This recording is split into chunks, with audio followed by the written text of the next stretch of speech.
Surprised. Welcome, everybody.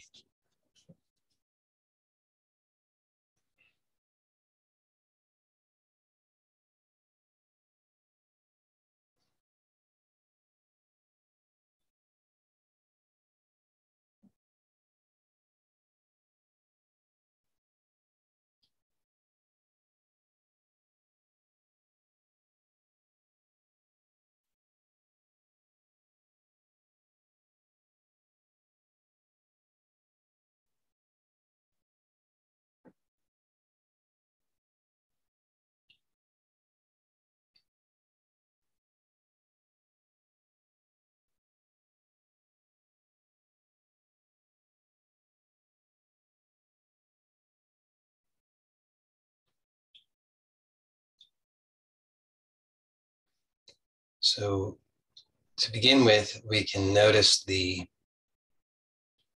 just notice any anticipation, any sense of waiting for something to happen.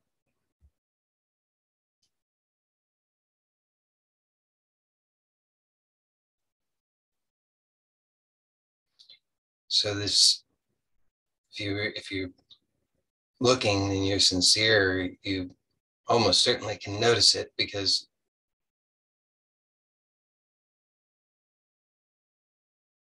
it's the normal state. It's the state that we usually find ourselves in.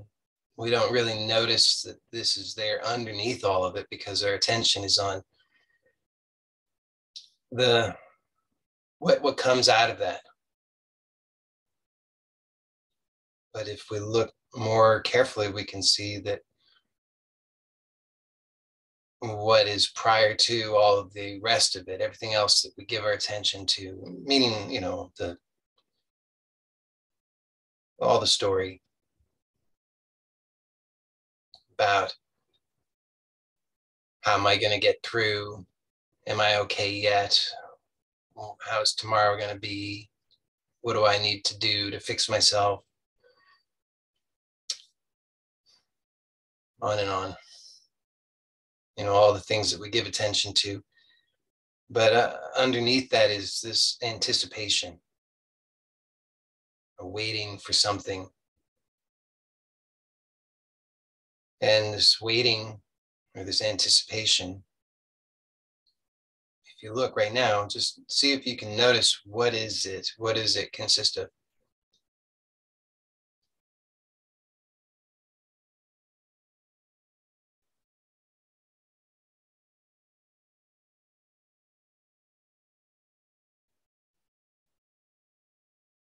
So what I find is that it consists of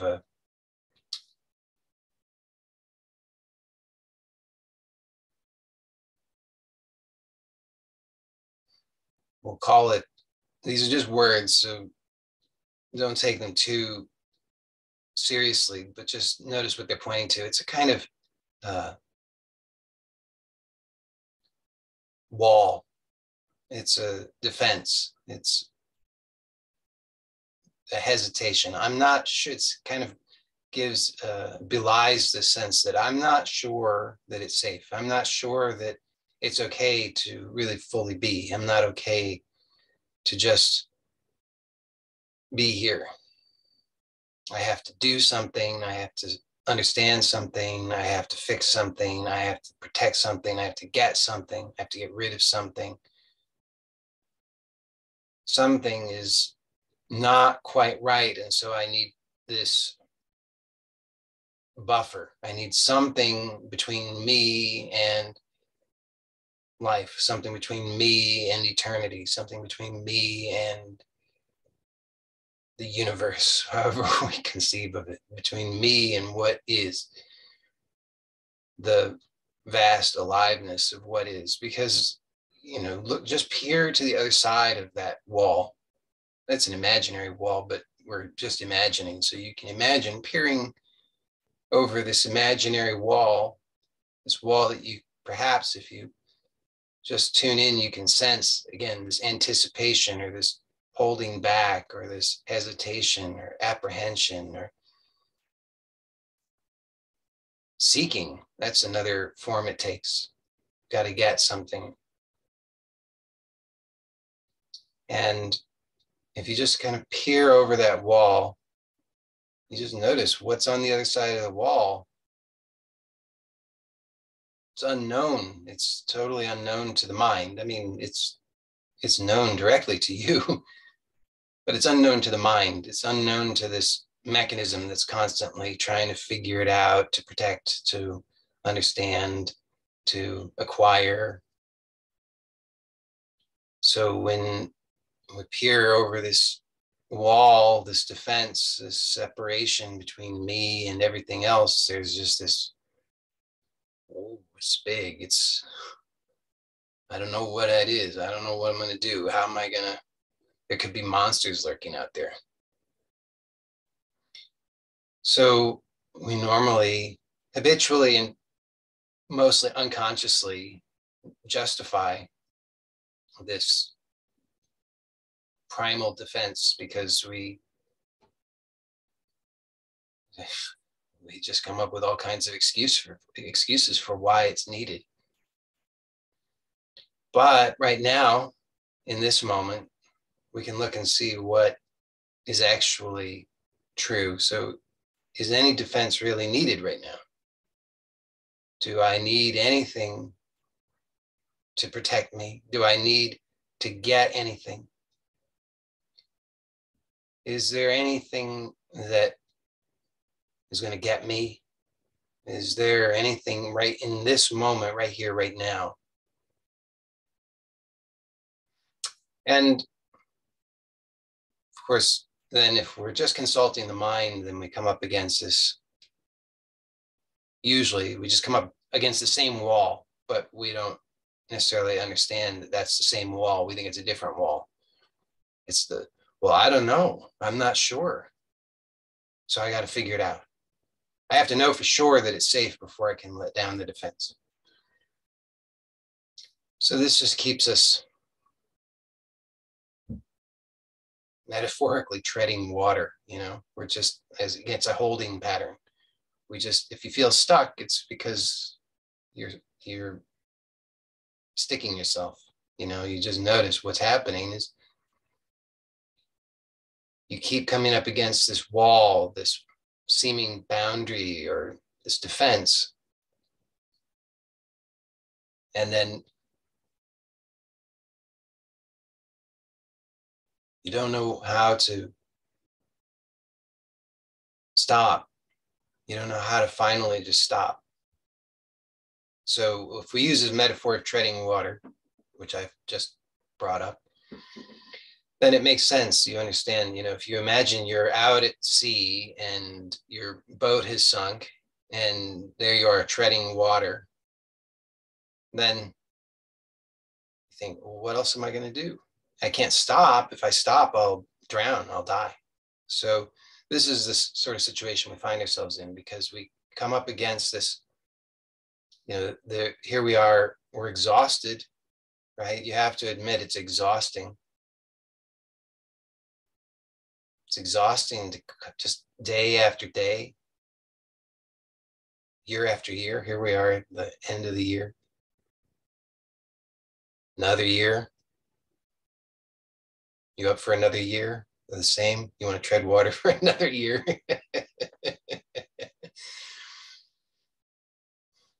So it's exhausting.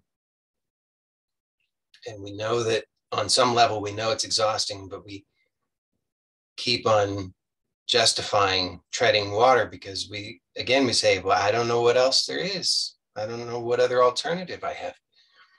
If I stop, I'll die. So finally, this is what we've reached is the limit of the mind. It's the limit of the known.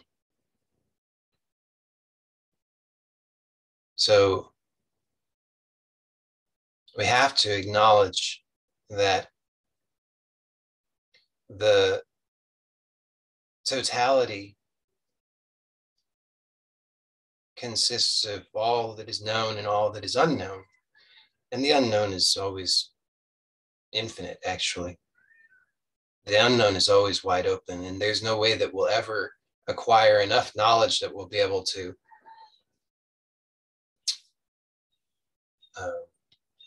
possess and control the unknown, because the unknown is always infinite, always bigger than the known. The known is always limited. It's always limited by the mind. It is the mind. So we can expand the mind. The mind can become very large. We can fill it with lots and lots of known things, but outside of that empire,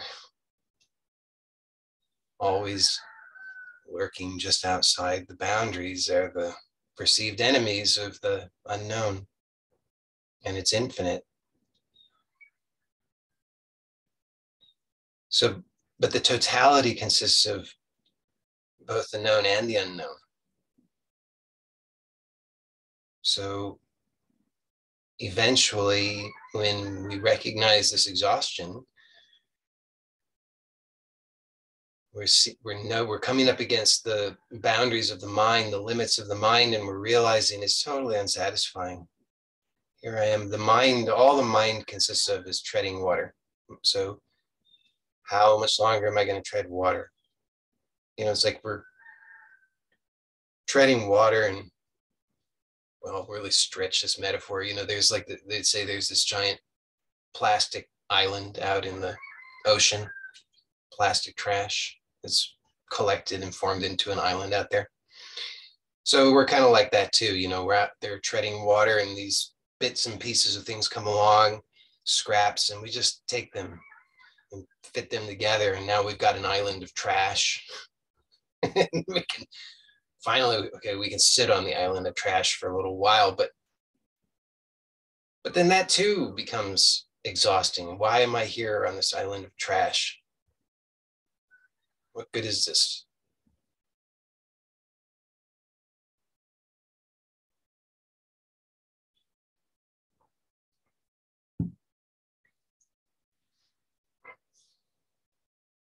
But this island of trash is floating atop this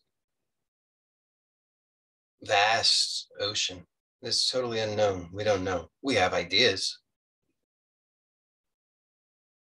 We think we know everything. Oh, I know what's down there, fish, sharks, whales.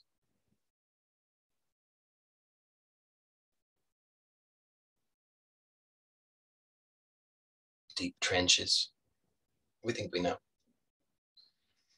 And we think we know. And it's not for me. If I go there, I'll die. So I have to stay up here. I have to stay either treading water or on my island of trash. It's so unfulfilling. So here today, at the end of time, the end of the year, and some people will watch this after the new year, in which case it doesn't matter. It's always now. So the invitation is alive now. Whenever this is received, the invitation is just finally to stop.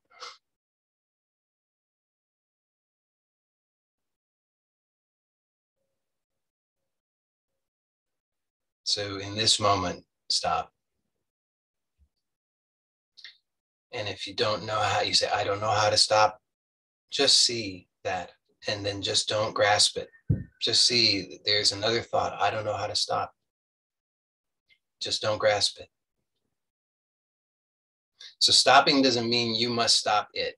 It doesn't mean you stop the ocean and the sharks and all of the scary stuff and the sensations and the fear of drowning and the cold and the rest of it. It doesn't, you don't stop that.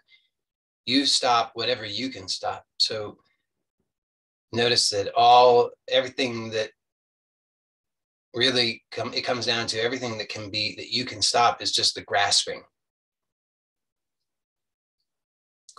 for something, making one more effort, all to keep yourself afloat, to keep yourself on this island of trash or treading water just for one moment, and then let that moment be forever, right now. Just stop. Don't grasp at anything.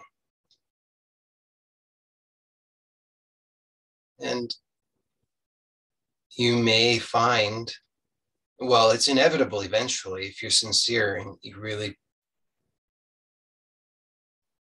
honor this invitation, whether now or eventually, it will happen that you will sink.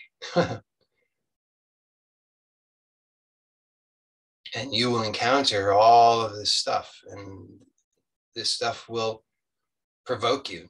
So there will be images and thoughts and sensations and feelings and emotions and memories and projections and fears and anxieties and worries and stresses and regrets and on and on and on. Guilt, shame, anger, frustration, physical pain, psychological pain, emotional pain, discomfort, extreme discomfort.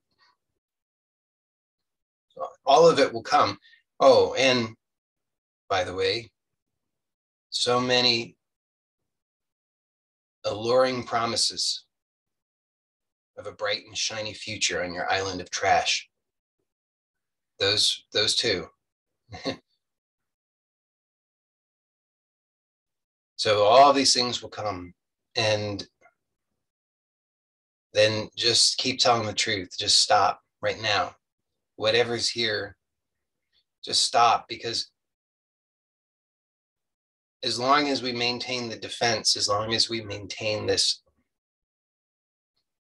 effort to keep ourselves afloat, then we don't allow ourselves to fully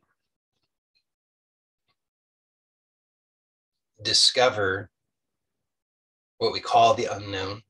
But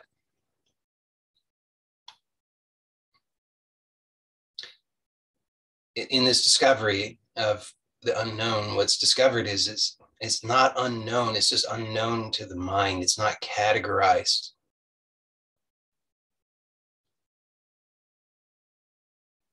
That's all really.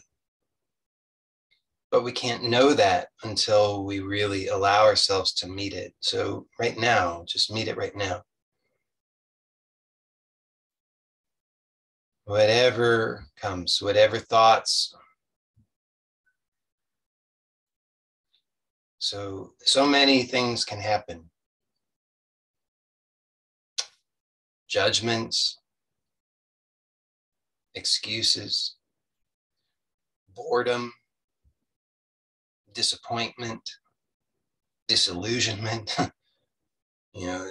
All of these can come together. What is this? This is nonsense. This isn't going to help me. Or, oh, I don't think I can do it. I'm just not able to do it. Or, if only I was feeling better, I would do it. I'll just wait until then. Or, no, this doesn't really apply to me. I already know. I'm more advanced than this. I've already had this experience. I need a better, more advanced experience.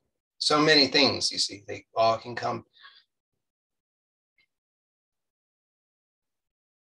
But each time those come, you have to notice what's happening there. It's like a piece of trash is floating by and you're grasping at it in hopes that it's going to keep you afloat, protect you from the depths.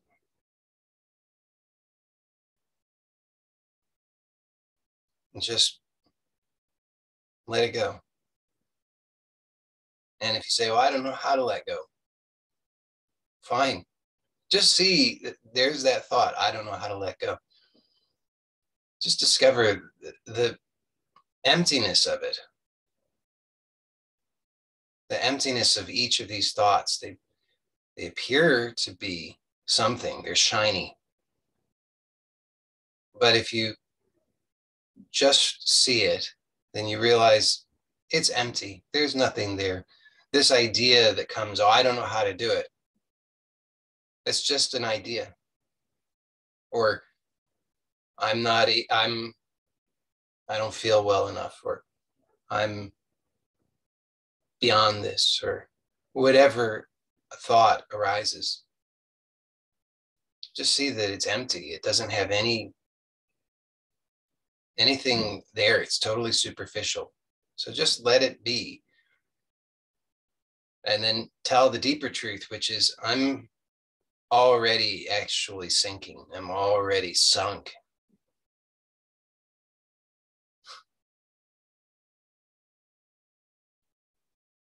So I give up.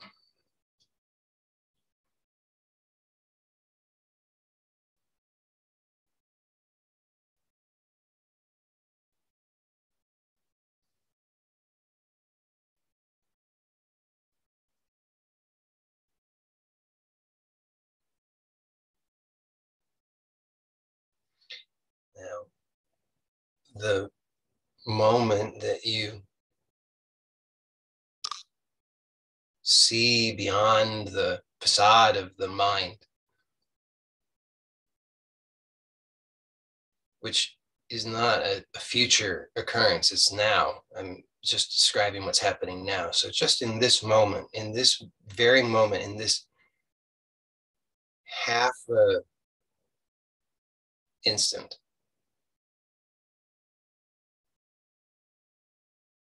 before the next thought, before the next impulse, before the next grasping, before the next whatever, just for half a instant. What a relief. Isn't this what's discovered? See, I've been fighting and struggling my whole life, trying to keep afloat, trying to hold it together, trying to figure it out, trying to get somewhere, trying to succeed. And all I was doing was maintaining this struggle, this defense, this apprehension, this waiting, this exhaustion. And now, finally, in this one half instant, I discover deep rest. So it's available. It's available now. Just notice, though, that there's a tendency, often, not always, but often a tendency to then try and grasp that. There's a glimpsing of this deep rest. For one half instant, that all of the lies, all of the delusion, all of the armoring, all of the effort, all of the struggle just vanishes for one instant, half an instant, less than that, just for so small you can't grasp it, but it's known directly, it's experienced directly. And then there's this, what was that? How do I get that? That's pretty good. I want that. I want to bottle that up and bring it up to my island of trash, because that will be refreshing on those hot days up there. So again, just see that as it's happening. Just see this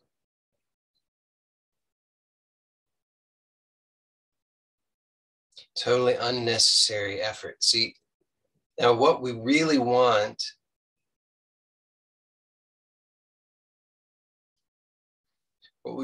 is peace. We want freedom. We want happiness. We want, however we describe it.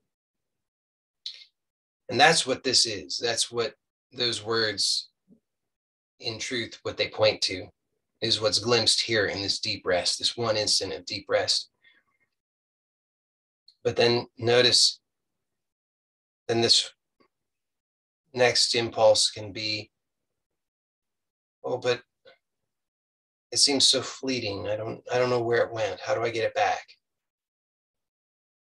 How do I repeat that?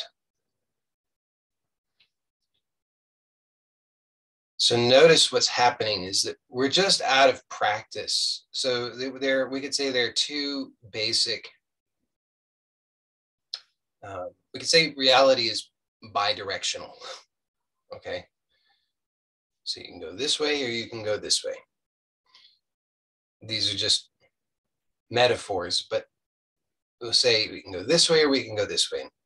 Or we could describe it the other way around. It doesn't really matter, but I'm just going to say we can go this way or this way. So this way is what we're accustomed to.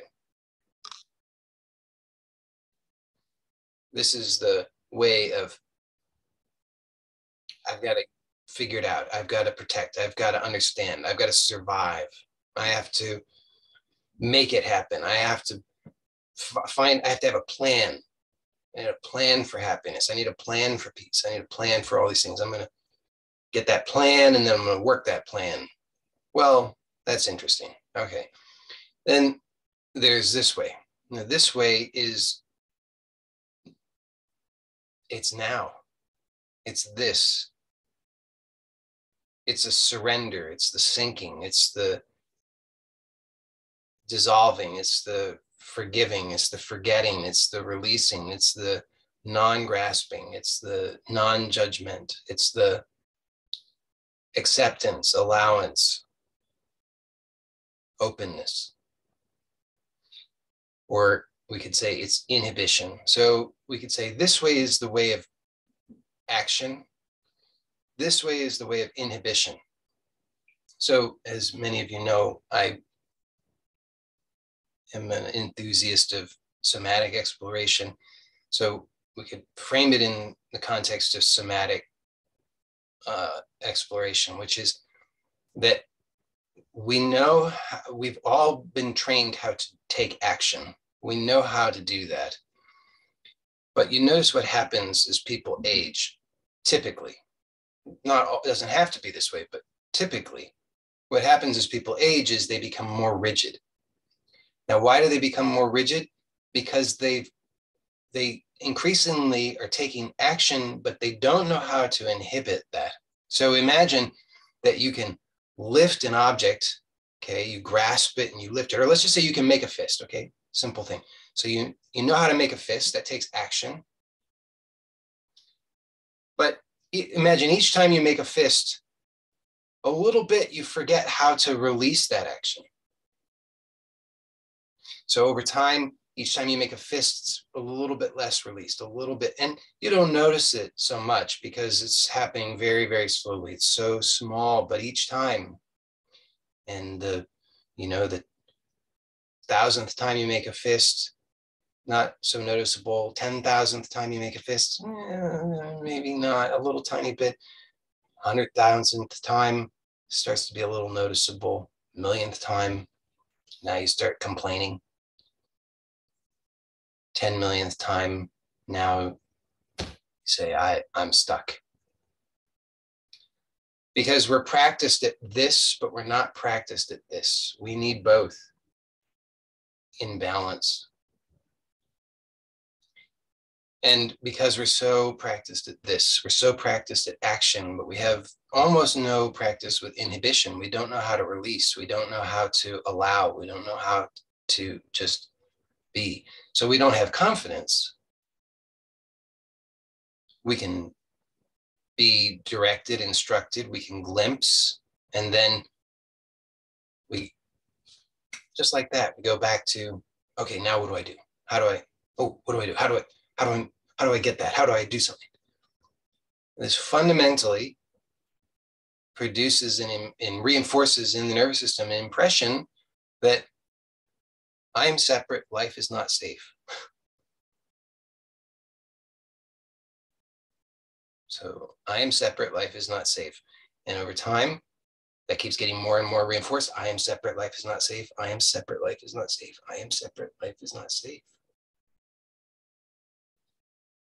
And when we're here, we say, I am really separate and life is really not safe. And I don't know how to do anything about this. I'm really stuck. And then someone comes along and they help you to loosen up and you have this experience. And then you say, ooh, that was great. How do I get it? Oh, you don't. Can't be gotten. You've been gotten already. This is gotten. You want to be ungotten. So Notice what happens here in this one instant. There's a glimpsing, there's a opening, there's a recognition, there's a discovery. And then these habitual impulses come and reassert themselves because we're not practiced, we're not skilled, we're not confident, we don't know how to inhibit. And so we go right back into the usual activation of how do I do it? How do I get it? What's my plan? This is great. Let me take notes so I can be safe tomorrow. And what we're doing, you see, is we're practicing more of what's already known. So we're back on our trash island, rearranging the cans and bottles. And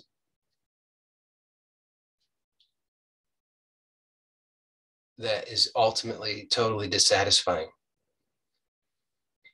So what's needed is I think it's helpful to view this as cultivating a skill that is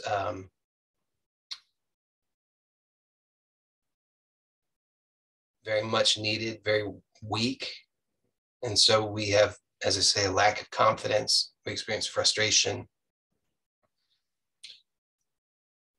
But like anything, if you notice, when you first learn anything, you encounter resistance because there are well-established pathways. This is the way that you already know.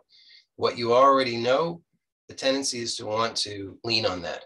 Just keep doing what's already known. It seems to be working out all right. You're still alive. Keep on doing it. That's what the subconscious says. What are you trying to learn something new for? That's dangerous. We already know. Do this. Do this. It's working out well. So we encounter resistance. This resistance shows up as frustration, disappointment, discouragement, anger, sadness, shame, blame, to go through all of these various strategies to maintain the status quo. So you just watch how that plays out here. This is just about, if you just start to understand, it's a skill that can be learned. It's a skill of discovering your total self. It's a skill of discovering and resting and trusting in the innate intelligence of nature, and that you are already one with that and not dependent upon anything because you are that openness. So this is already, it's already here. You don't have to create it, but you do have to cultivate the skill in the recognition and in the trust of it. And as I say, the tendency is for there to be resistance because it's something that's unfamiliar where we don't already have skill. So you just see how the resistance shows up for you, and then don't make excuses any longer. So you see how you just notice what are your tendencies, what's your resistance, where, every time something particular kind of experience shows up, how you just say, oh no, okay, I guess I won't do that anymore. I'll just go back to what I already know, what's familiar. So what is it that stops you there? And this is, back to the metaphor of the wall, the defense, where we stop because we say, I'm not going to go there. And it's going to be slightly different for every person. There are variations on a theme, but you have to, this is why, the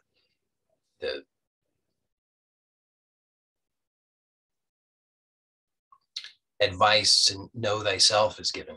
Because when you know yourself in this way, when you recognize your habits, your tendencies, your conditioning, then you start to see beyond that. You start to recognize that, oh, I am seeing the conditioning. I'm not bound by the conditioning. I'm seeing the conditioning. So I thought I was bound by the conditioning. Every time fear showed up, I stopped. Every time shame showed up, I stopped. Every time guilt showed up, I stopped. Every time pain showed up, I stopped. Every time discomfort showed up, I stopped, etc. Because I believed when those showed up, the message was, you're in danger, you're going to die, you better stop. And we say, oh, okay, I guess I'll stop. But when we see, so right now, just see whatever the conditioning is, whatever shows up, and whatever it is that stops you, or that you choose to stop because it shows up. And just notice that you are seeing that.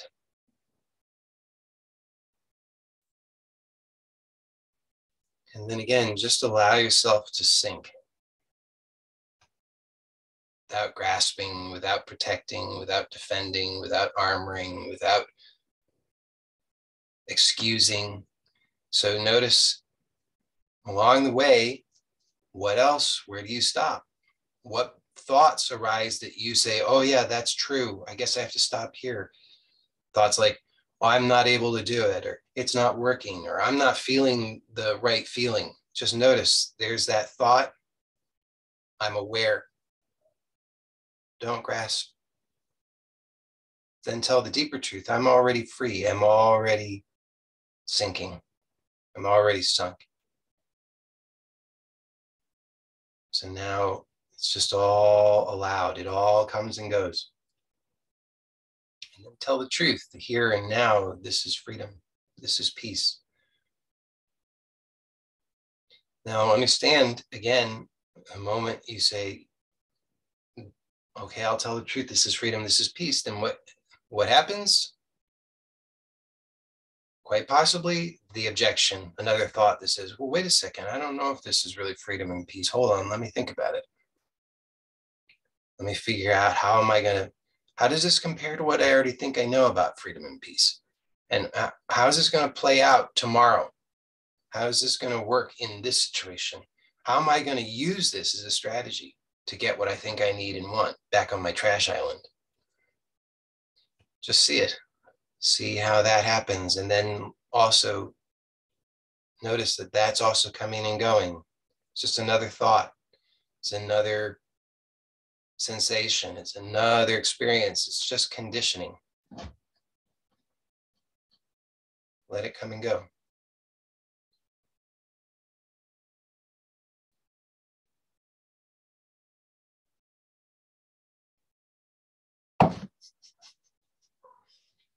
My cat has figured out how to come in here. So she likes to come visit me now. She's come in.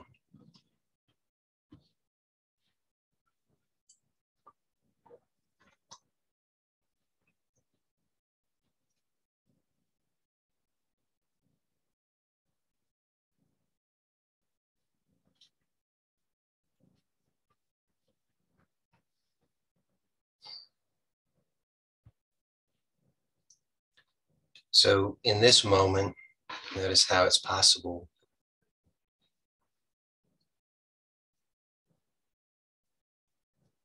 just to allow your experience.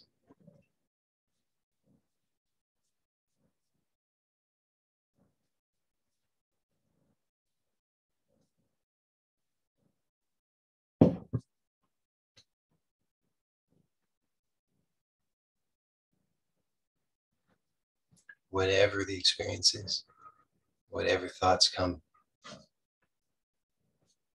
whatever ideas might come.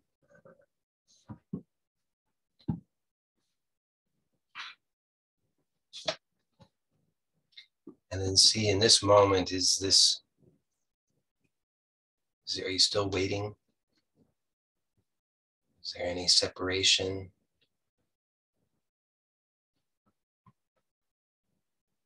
Is anything missing? And if you say, oh, there is still separation, there still is something missing, there still is a problem or whatever, just look to see where you have to look in order to determine that. Because I can assure you that that's not what you find here. You have to look back to that trash island, to what's known, this collection of garbage.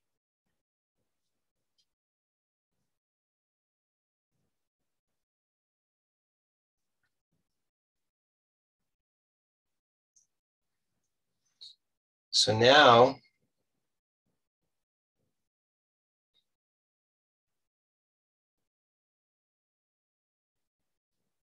we have step one. Okay, this is a big deal. Most people in this world have no idea at all that this is even possible. So, this is a rare gift, and I understand that it's all too easy to dismiss it, say, I don't know if that's really doing it for me. I gotta go look for something else, something bigger, fancier, better, faster, this, that, or the other. But again, it's such a rare gift. It's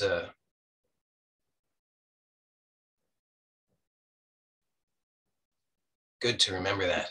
It's good to remember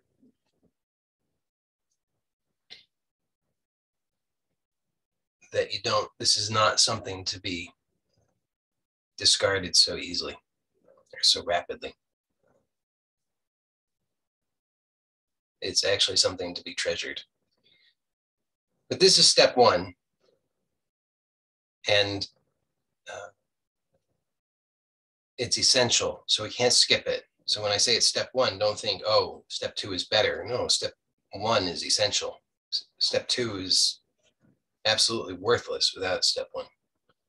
So don't think that step two is better, okay? But also notice that here we are in this world. We live in this world, apparently. And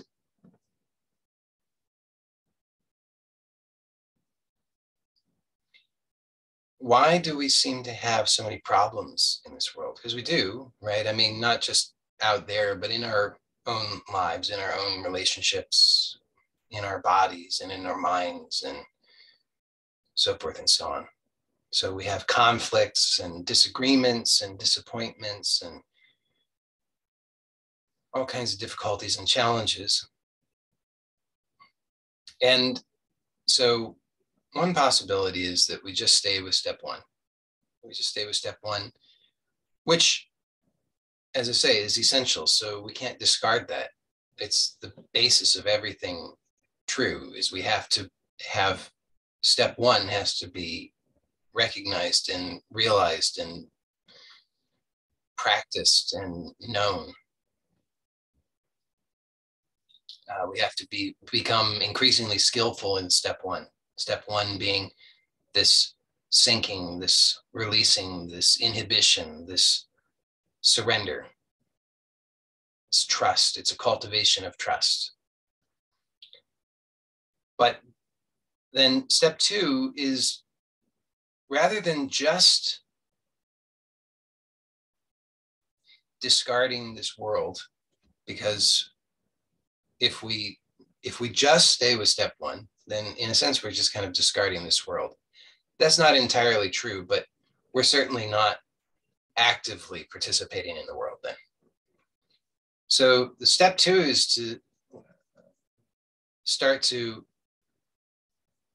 explore this possibility of living and acting in this world informed by this trust and openness that we discover in step one.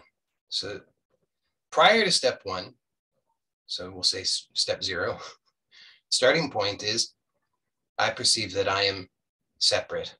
I am this object amid objects in this vast universe, and I'm all alone and unsafe. And this is where most people find themselves, and it's scary and unpleasant and painful and all these things. And we exhaust ourselves day in and day out for a lifetime trying to find a strategy to help us be successful. But since we don't even know what the basis of true success is, we never succeed as long as we're stuck there. So then step one takes us from that, from delusion, into this direct revelation of peace here and now, the fundamental well-being of nature, of oneness. Now, step two is to discover how we can live from that recognition, so that we can bring that or shine that light into this world. Why? Again, because we keep finding ourselves here. So why wouldn't we? I kind of, for a while, I dismissed anything to do with the world. I thought, it's silly. Why bother? And then I realized after a while, this is, there's still something, there's still a lie going on. There's still, like, I'm having to still maintain a separation, actually, where I'm recognizing myself as fundamental okayness, unbounded freedom, formlessness, and then I'm having to reject everything else. And I don't think that, I don't think I was a particularly good father from that perspective. I don't know that I was terrible, but I don't think I was a great father. I don't think I was a great husband. I don't think I was a great friend. I don't think I was a great neighbor.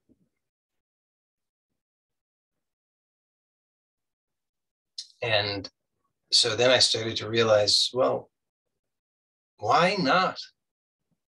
Why maintain this artificial distinction? Why not just allow for this play to take place, and why not play along? Why not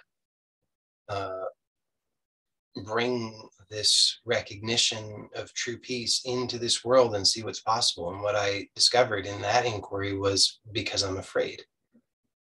I'm afraid that I don't know how, and I'm afraid that it will be difficult and that it will be uncomfortable.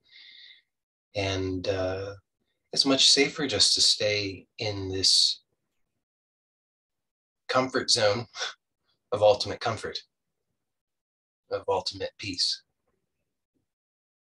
But it's risky to be willing to really put that to the test and surrender so deeply that even that is put on the line.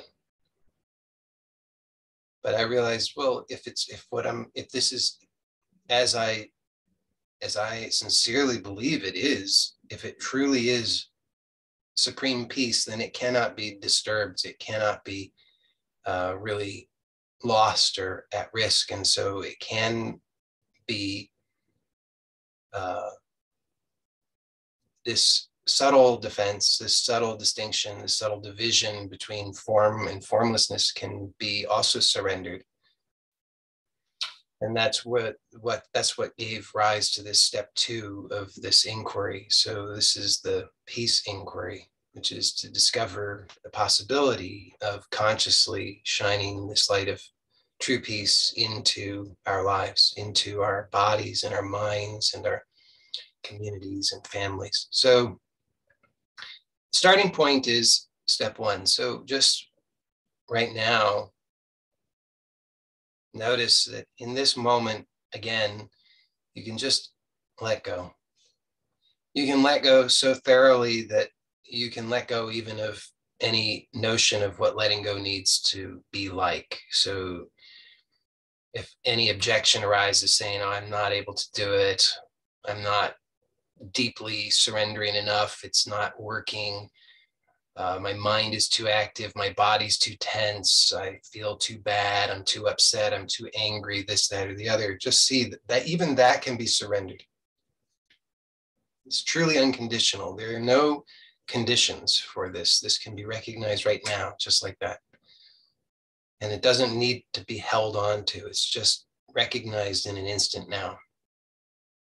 And you start to hopefully recognize how simple and easy that is. It doesn't require that you sit and meditate for hours so that you can get the just right feeling or the just right state. It's recognized just now. It's a glimpse right now. And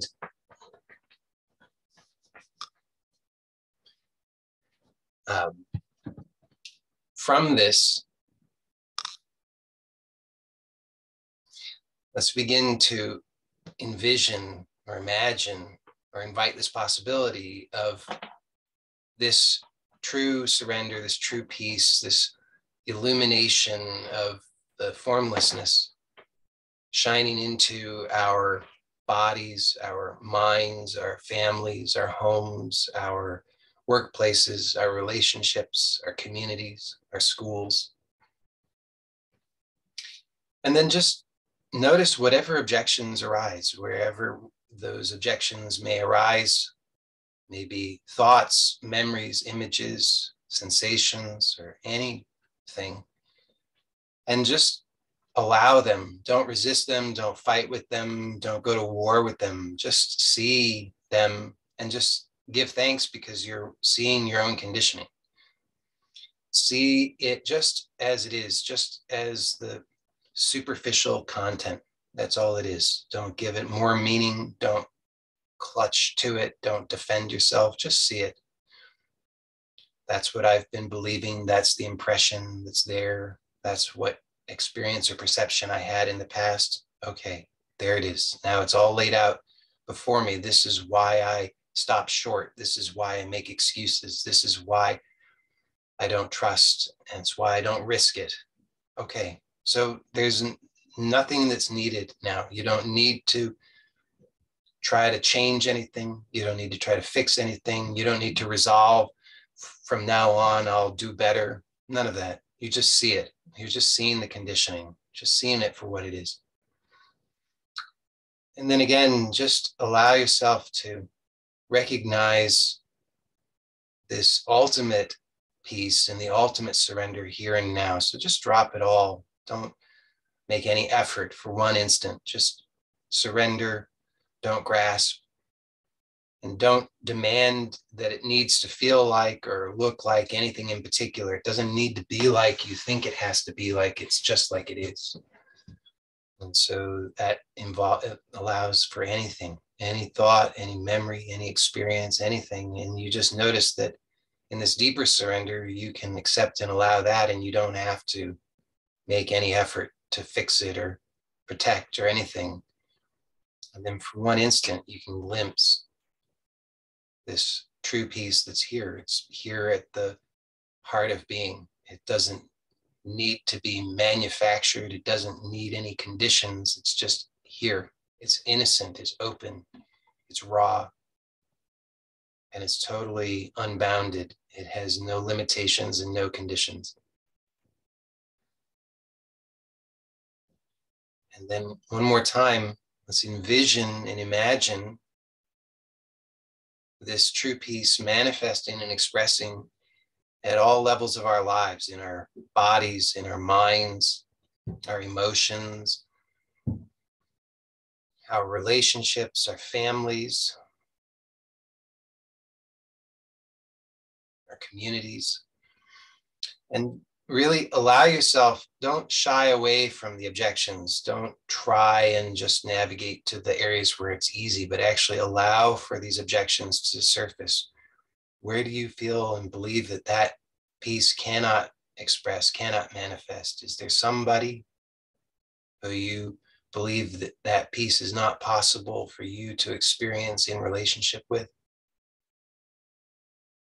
Maybe it could be a family member who you have difficulty with. It could be an ex-spouse. It could be your children. It could be a neighbor. It could be a politician. It could be anybody, somebody who hurt you in the past, somebody you hurt in the past. And here, we're not trying to force anything. We're not saying that you should or shouldn't.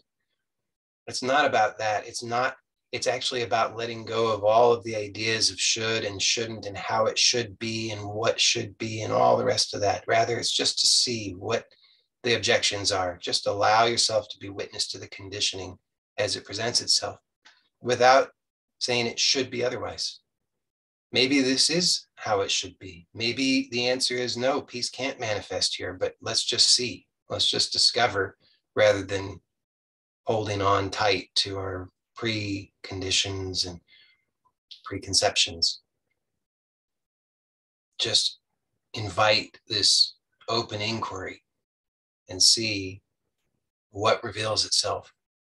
And trust and allow in the intelligence of nature that you are safe now. You can just tell that deeper truth. Whatever may be happening is happening in your imagination, in your memory, in your inner world, but you, at least outwardly, are safe in this moment. So just to remember whatever's remembered, or to think whatever's thought, to be aware of your own conditioning isn't going to hurt you. What will hurt you is to leave it unquestioned, unseen, lurking in the shadows. So just open to seeing it and trust that you'll only see what is right for you to see now. Just see it non-judgmentally. Even if that seems difficult or impossible, if you have judgments that you can't do it non-judgmentally, then that's okay. You just see that non-judgmentally. It's okay. I non-judgmentally accept that I have judgment.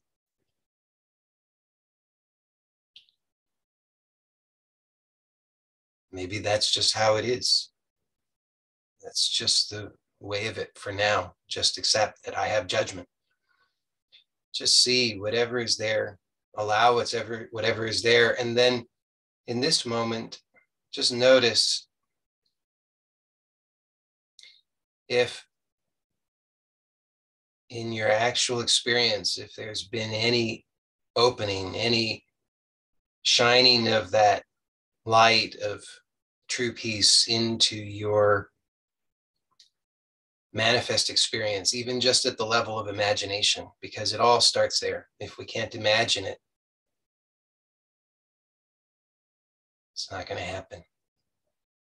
So just see, is there any opening? Is there any ray of light there? And maybe you say no, and that's okay. You don't have to force anything, but just notice. And if you notice any opening, then just see that that opening is a ray of light coming from this pure light of open awareness, which is the source of true peace, and that you are one with that, and that we are one here in this truth. We have many differences superficially. We have different political ideas and different religious ideas and different cultural ideas and so many different ideas and habits and opinions. But here, in this source of true peace, we are one. It's one peace, because peace can only be when there is a recognition and acknowledgement of oneness. And that as we allow for that to express in our